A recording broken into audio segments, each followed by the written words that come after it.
दनानिर मुबीन की Thailand vacation की तस्वीर वायरल। पाकिस्तानी अदाकारा और डिजिटल कंटेंट क्रिएटर दनानिर मुबीन ने अपने थाईलैंड वेकेशन से दिलकश तस्वीर शेयर कर दी।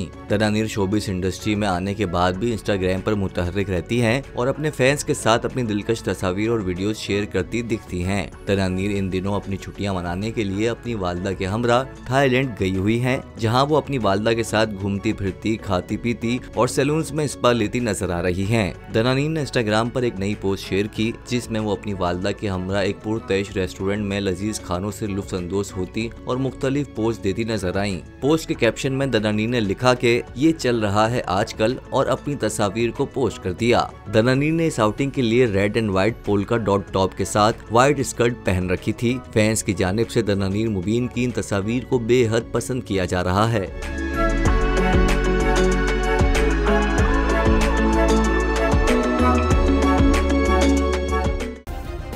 सब्सक्राइब करें और बेल दबाएं ताकि कोई खबर रह न जाए।